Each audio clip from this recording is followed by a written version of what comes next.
Students, आज के video में हम बात करेंगे न्यूमेरिकल नंबर 1.5। इस न्यूमेरिकल में हमें क्या गिवन है और हमने क्या कैलकुलेट करना है, इसकी आज हम बात करने वाले हैं। एनसीईआरटी बुक के हम न्यूमेरिकल डिस्कस कर रहे हैं। इससे पहले हम ऑलरेडी 3 वीडियोस बना चुके हैं न्यूमेरिकल सेशन के ऊपर। आज वीडियो नंबर 4 है। आज का न्यूमेरिकल क्या है? क्वेश्चन में है कि हमारे पास एक इक्विलेटरल ट्राइंगल है जिसकी साइड हमें दे रखी है, किसके बराबर है? एल के बराबर इसकी लेंथ हमें दे रखी है। ठीक, इसकी लेंथ हमें मालूम है। अब ये क्वेश्चन में क्या बोलता है, हमें करना क्या है स्टूडेंट्स? यहाँ पर क्वेश्चन में ये है कि हमें क्या करना है। यहाँ पर हमने एक चार्ज प्लेस कर दिया है सेंट्राइड के ऊपर।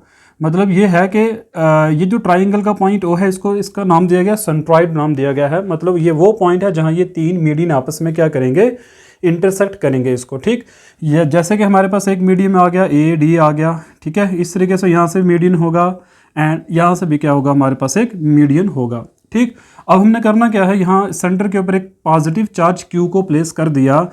हमें क्या करना है, यहाँ पर ये जो चार्जेस हमने लिए A, B, C पर जो चार्जेस हैं हमारे पास पॉजिटिव चार्ज Q, इन तीनों चार्जेस की वजह से हम क्या करेंगे, इस चार्ज के ऊपर हमने फोर्स निकालनी है और इसकी डायरेक्शन बतानी है कि रिजल्टेंट फोर्स की डायरेक्शन क्या हो जाएगी। देखिए, इसके पहले हमें सबसे पहले क्या करना होगा, हमें मालूम करना होगा A से O तक की दूरी क्या होगी, B से O तक की दूरी क्या होगी या C से O तक की दूरी क्या होगी। हम इसका यूज़ करेंगे, कंसेप्ट यूज़ करेंगे किस तरीके से ये होने वाला है। देखिए, अगर स्टूडेंट सबको पता हो, ये जो सेंट्राइड होता है, ये जितने भी डिस्टेंस हमारे पास होंगे O, B, O, C, ये तीनों क्या होंगे, बराबर हो जाएंगे। मान लेते हैं हम इसकी बात कर लेते हैं, तो ये जो डिस्टेंस होगा ये बराबर हो जाएगा 2/3 ऑफ AD के बराबर होगा। ये आपने याद रखना है।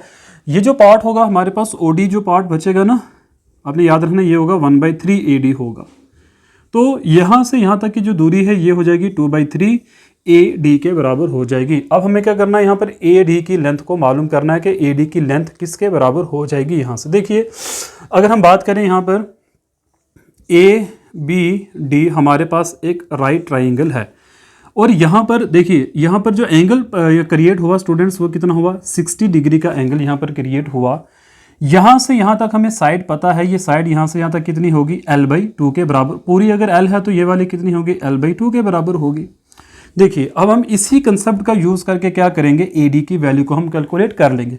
हम इस राइट ट्राइंगल के अंदर क्या करने वाले हैं स्टूडेंट्स, हम ट्रिग्नोमेट्री का यूज़ करेंगे, ट्रिग्नोमेट्री रेशियोज़ का यूज़ करेंगे। देखिए, कौन सा ट्रिग्नोमेट्री रेशियो यहाँ हमने यूज़ करना है। अगर यहाँ पर एंगल 90 है, 90 के सामने ये वाली साइड हमारे पास क्या होगी, देखिए 90 के सामने, चाहे हम ये ना भी बचे गिवन माने, इसको हम पूरी को L ही मान लें, फिर भी हम इस साइड का यूज़ करके कैलकुलेट कर लेंगे। ये वाली साइड हमने, ये 90 के सामने हाइपोटेन्यूज होगा, एंगल के सामने होगी परपेंडिकुलर, ये साइड क्या हो जाएगी, बेस हो जाएगी हमारे पास। अब हमने करना क्या है, यहाँ पर हमें इस साइड ये गिवन है और इसकी हेल्प से इसको हम मालूम करेंगे। तो ये है हमारा परपेंडिकुलर, ये है हाइपोटेन्यूज। तो कौन सा ट्रिग्नोमेट्रिक रेशियो जो इन दोनों को रिलेट करता है, तो ऐसे दो हैं, या तो साइन होगा या तो कोसेक होगा।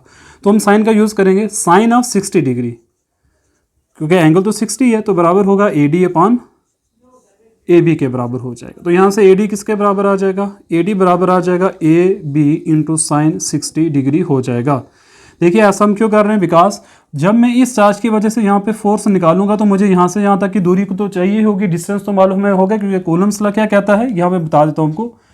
कूलम्ब्स लॉ कहता है फोर्स बराबर होती है K into Q1 into Q2 divide by R²। तो ये डिस्टेंस तो चाहिए ना हमें, वो डिस्टेंस कहाँ से आएगा, ये OA डिस्टेंस होगा। यहाँ पे AB की वैल्यू क्या होगी, L साइन 60 डिग्री होता है, √3/2 हो जाएगा। तो यहाँ से देखिए, अब हमें OA किसके बराबर आ जाएगा, OA बराबर हो जाएगा 2/3 ऑफ AD किसके बराबर है, L मल्टीप्लाई बाई √3/2 के बराबर हो जाएगा। 2 2 यहाँ से क्या हो जाएंगे बच्चे, कैंसल आउट। तो OA किसके बराबर आ जाएगा, यहाँ से देखिए √3/3 इंटू क्या हो जाएगा, L हो जाएगा। तो हमें जो OA लेंथ मिली √3/3 इंटू L मिल चुकी है।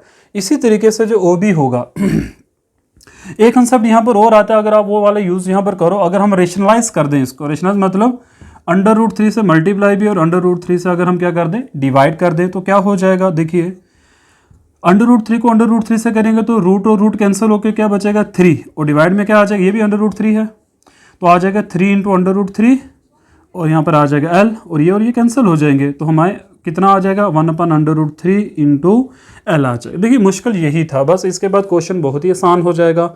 यही मुश्किल स्टेप है कि ओ ए की वैल्यू हमारे पास क्या हो जाएगी। तो ये आ गया ओ ए। अब जितना ओ ए होगा उतना ही ओ बी होगा, उतना ही क्या होगा ओ सी हो जाएगा। अब बड़ा ही आसान काम है, अब ये फार्मूला यूज़ करिए फोर्स का, तो बस काम खत्म हो जाएगा। देखिए मैं यहाँ पे फार्मूला लगा देता हूँ। पहला मैं स्टेप समझा देता हूँ आपको। F1 किसके बराबर होगा, देखिए K इंटू चार्ज पहला कौन सा है प्लस क्यू, एंड ये वाला चार्ज आपको लेना है क्यू डिवाइड बाई ये वाली दूरी बचे कितना हो जाएगा ओ ए का स्क्वायर आपको ले लेना है। तो क्या आ जाएगा K into small Q into capital Q divide by O A की वैल्यू क्या होगी, वाली 1/√3 एल का क्या हो जाएगा स्क्वायर हो जाएगा। तो यहाँ से F1 किसके बराबर आ जाएगा, देखिए ये जो है दिस इज ओ ए, तो ओ ए का स्क्वायर हो जाएगा। तो यहाँ से हम अगर देखिए इसको मिसाल कर K into small Q into capital Q divide by L का स्क्वायर आ जाएगा, और डिवाइड बाई किसका स्क्वायर आ जाएगा √3 का स्क्वायर हो जाएगा। देखिए ये स्क्वायर और ये रूट क्या हो जाएंगे बच्चे कैंसिल, तो यहाँ बचेगा 3, तो 3 डायरेक्टली कहाँ मल्टीप्लाई हो जाएगा यहाँ पे। तो F1 फोर्स हमें मिल जाएगी 3K small Q into capital Q divide by L square हो जाएगा। F1 की डायरेक्शन क्या होगी, देखिए ये भी पॉजिटिव चार्ज ये भी पॉजिटिव चार्ज, दोनों में रिपल्शन होगी, तो ये आ जाएगी डायरेक्शन किसकी F1 की। डायरेक्शन ऑफ F1 क्या आ जाएगी बच्चे अलोंग ओ डी हो जाएगी। OD इसकी क्या हो जाएगी हमारे पास डायरेक्शन हो जाएगी। इसी तरीके से हम F2 और F3 की वैल्यू को भी कैलकुलेट करेंगे। चलिए बच्चे इसी तरीके से सेम डिटो कापी आंसर आएगा हमारे पास, यही आंसर आएंगे अब सारों के। तो मैं ये वाला रब कर देता हूँ पोर्शन, यहाँ पे सॉल्व कर देते हैं। देखिए F1 की डायरेक्शन हमें पता चल चुकी है। इसी तरीके से F2 क्या होगा, यही वैल्यू होगी बच्चे, यही वैल्यू होगी, क्योंकि ये वाला डिस्टेंस तो सेम ही रहेगा, ये वाला चार्ज भी सेम है, ये वाला भी सेम रहेगा, डिवाइड बाई ओ बी का स्क्वायर आ जाएगा। तो ओ बी तो हमारे पास जो अभी हमने निकाला था यही आएगा √1/√3 एल के बराबर आ जाएगा। तो सॉल्व होके क्या आएगा, ये भी 3K small Q into capital Q divide by L square. इसकी डायरेक्शन क्या होगी, तो बच्चे याद रखना इसकी डायरेक्शन होगी ये वाली, ये हो जाएगा F2। सिमिलरली ये डायरेक्शन हो जाएगी इसकी F3 की हो जाएगी। तो F3 किसके बराबर आ जाएगा 3K into small Q into capital Q divide by क्या हो जाएगा एल स्क्वायर। अब देखिए हमारे पास ये दो वेक्टर आ गए F2 और F3, तो इन यहाँ पर दोनों वेक्टरों का इनिशियल पॉइंट सेम है, तो यहाँ पैरेललोग्राम लॉ यूज होगा।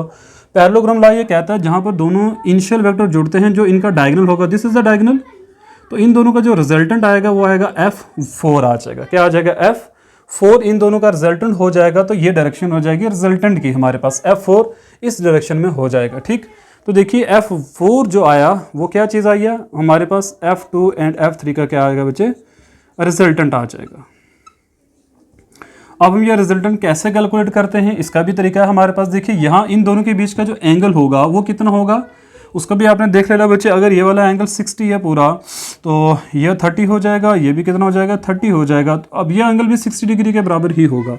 तो रिजल्टेंट जो होगा हमें F4 जो आ जाएगा उसका फार्मूला होगा F2 का स्क्वायर प्लस F3 का square plus 2F2 F3 into cos of theta होता है। देखिए ये जर्नल ही रहेगा, दिस इज जर्नल फार्मूला बच्चे, ठीक है ना। तो ये है हमारा क्वेश्चन। इसका जो बचने वाला काम क्या होगा, बस F1 और F2 की वैल्यू यहाँ आपको पुट करनी है और ये F4 आ जाएगा। देन इन दोनों का रिजल्टेंट अगर हम निकालना चाहते हैं तो सिंपली F जो होगा हमारे पास इन दोनों को माइनस कर देंगे, F1 माइनस F4 हो जाएगा। तो बस वो सिंपली क्या आ जाएगा, यही आएगा 3K small Q into capital Q divide by L square, और आ जाएगा R unit vector minus R unit vector हो जाएगा। तो ये हो जाएगा हमारे पास, इसका आंसर आ जाएगा बच्चे। तो ये न्यूमेरिकल आई होप कि आपको समझ में आया होगा। करना क्या है, फर्स्टली सिर्फ आपको ये डिस्टेंस मालूम करना है। देन आपको पता है कि आप जब डिस्टेंस मालूम हो जाए तो कूलम्स लॉ यहाँ यूज़ करके इस क्वेश्चन को सॉल्व कर लेंगे बच्चे। तो ये था आज का न्यूमेरिकल। आई होप कि आपको क्लियर हो चुका होगा। Please prepare this numerical for NCERT book, for CBSE, for JK boards, for NEET, every exam. तो बच्चे जितने भी क्वेश्चन ये इंपॉर्टेंट है आपने प्लीज़ इनको प्रिपेयर करना है। आज की वीडियो इतनी ही रखेंगे। Thank you very much.